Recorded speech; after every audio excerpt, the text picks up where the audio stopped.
Minä olen Karita Pääskyniemi ja tämä on Karitan matkassa. Tässä jaksossa tutustumme tonttujen elämään.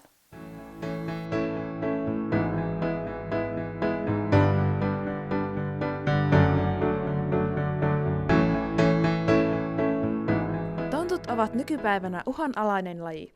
Hyvällä tuurilla niitä voi nähdä peltojen ja metsien laidoilla, joulun lähestyessä myös taajama-alueella.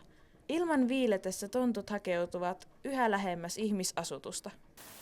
Tonttujen perusravintoa ovat pienet eläimet, marjat ja kasvit. Tonttuja on monia eri lajikkeita, kuten keräilijätonttuja,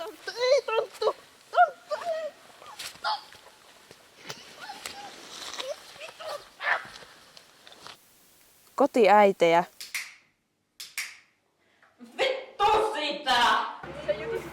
tiedustelijoita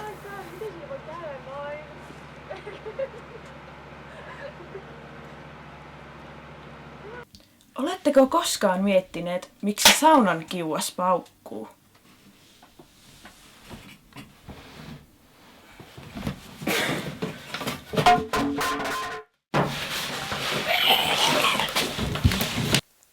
Tontuilla on aivan omanlaiset lisääntymisrituaalinsa. Tässä näette, kun uros yrittää vietellä naarasta näyttävällä tanssilla. Naaras osoittaa kiintymyksensä tonttujen tunnuskättelyllä. Tontut ovat todella uskollisia kumppaneilleen ja niitä voisi kutsua yksiavioisiksi. Keväisin pesimäaikaan tontut synnyttävät noin 2-5 poikasta.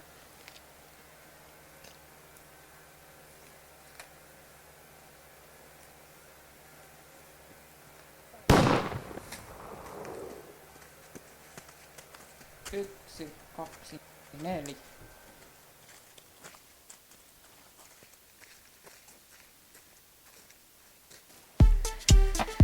Tontuilla on tapana pimeän tullen kokoontua laumoihin.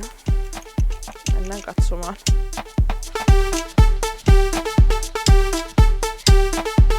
Tonttujen yleisluonne